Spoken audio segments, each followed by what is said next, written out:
T'as raté un C'est reparti, c'est bon. C'est bon. Donc là maintenant j'ai changé, je lui dis voilà, change l'adresse. J'ai fait ok, vas-y. Et donc là maintenant il est en train de reprogrammer la CPU. Si on regarde la CPU maintenant, avant elle était en défaut, la lumière SF rouge en haut était allumée, elle ne l'est plus. Le bus fait il était allumé, il ne l'est plus. Et la CPU a passé en mode run. D'accord, donc voilà. Enfin, pardon, elle est encore en mode stop. Si maintenant je passe en mode run, elle va démarrer, mais il n'y aura aucun défaut. Donc ça veut dire que ma configuration matérielle est juste.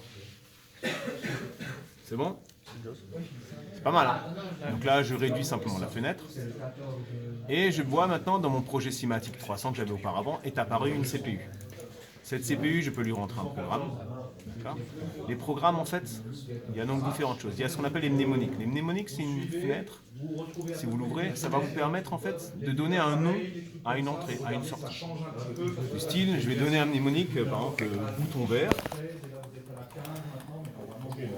D'accord? Je sais que l'opérande, ce sera du Q.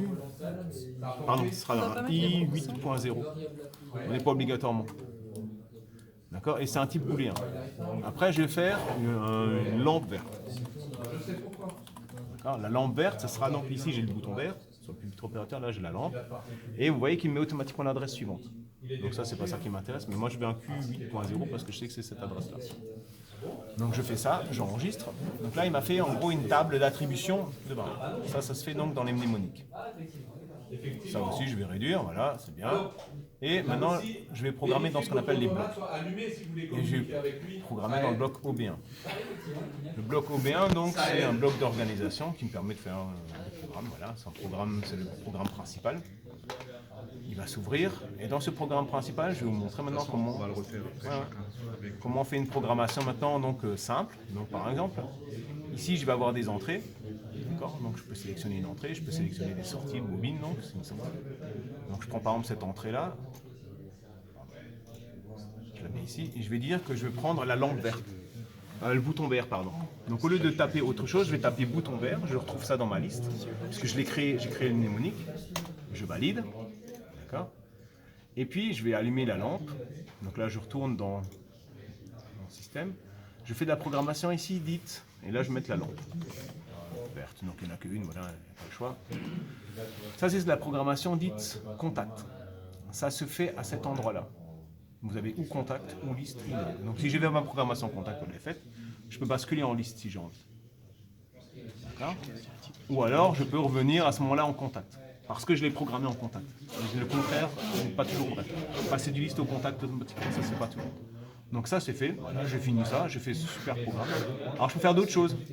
Là à côté j'ai une bibliothèque avec des opérations sur les bits, les comparaisons, les conversions, du comptage, des appels de DB, des nombres entiers, des transferts. Je peux faire des moves, c'est-à-dire que je peux copier un octet complet ou des mots complets ou des bits simplement d'un endroit à un autre. J'ai des temporisations, vous allez voir cette fois-ci aussi, là, vous allez voir des temporisations. Vous allez voir, on peut faire des décalages, des rotations, du comptage, vous allez faire aussi. Donc là, vous voyez, c'est un compteur count up, down, donc c'est simplement du vocabulaire anglais. Donc ça, on fera par la suite. Là maintenant, j'ai fait ce petit programme, donc si j'appuie sur le bouton vert, la lumière verte est censée s'allumer. Je transfère ça dans l'automate. D'accord, l'automate est déjà en run, ça lui fait rien du tout. Il va simplement me dire l'automate est déjà en run, est-ce qu'il faut passer en mode stop? Oui, non, et ainsi de suite. Voilà, impossible, ne répond pas, merveilleux. Il est en offline là. Voilà. Fermer celle-là.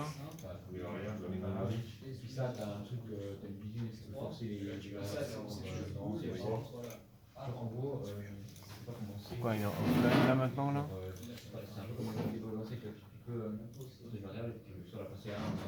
Ah mais j'ai pas enregistré. Alors encore une dernière chose, avant de vouloir faire un transfert, il faut aussi enregistrer systématiquement. Parce qu'il ne transfère pas obligatoirement ce qui a été modifié. Ouais. C'est-à-dire qu'il y a des modifications qui se font sur l'ordinateur, il ne les a pas obligatoirement. Ouais, il ne le prend pas là.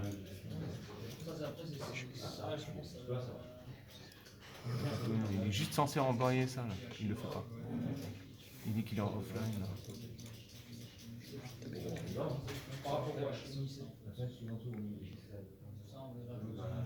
Voilà. Alors, s'il nous embête comme ça, on ne fait pas très compliqué. On va faire la méthode bourrin. Donc, on retourne dans le Cinematic Manager. Je prends ce projet-là et je lui envoie le programme plus le soft. Donc là, j'ai sélectionné tout le projet. Je vais tout envoyer à la CPU. Attention, le partenaire n'est pas en ligne. Pourquoi il dit qu'il ne trouve pas? Mais sélection, c'est pas normal. Donc il n'y arrive toujours pas. Il n'y arrive toujours pas là. Le fil, vous l'avez encore avec différents partenaires. Mais ça n'apportera pas grand-chose. Donc avec le réseau MPI, encore là tu retrouves en fait l'adresse MPI, l'adresse les autres adresses. Mais ça c'est bon ça. Ouais, mais voilà. Vous voyez, les sorties s'afficheront là. Ce qui m'embête, c'est que je ne retrouve pas ceux qui ne soient pas capables de transférer les données. Gagné. Il a conservé l'adresse 4 d'avant. On va faire simple. Je vais mettre l'adresse 4. Normalement, on va pouvoir la changer. Je fais 2. Maintenant, si je recharge, en fait, il n'arrivait pas à trouver le partenaire parce que le partenaire était encore l'adresse 4. Il n'a pas changé l'adresse du partenaire. Maintenant, il l'a changé. Tu vois, maintenant, c'est devenu l'adresse 2. Donc là, normalement, tout devrait fonctionner. Donc, pas besoin de faire la configuration, la transfert. Je retourne là-dedans, je reprends mon matériel, je reprends mon programme, mon bloc, je rentre dans mon OB1. Là, maintenant, la CPU accessible, c'est la CPU adresse 2. Il la trouve, il l'a transférée, normalement c'est bon. Donc maintenant, si je la mets en route, ma CPU, elle est en run.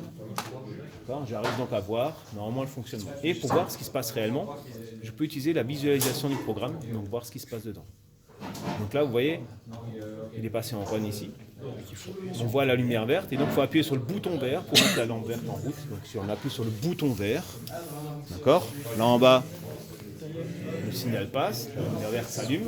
Je vois apparaître ici, mais là je vois pas grand chose, mais là en haut, là je vois la lumière qui s'allume. Si je relâche, voilà, ça s'allume, ça s'éteint. On va avoir une liste avec les correspondances d'entrée et sortie. Oui, bien sûr. Tout cela est disponible sur l'intranet en moment de M. Laurent.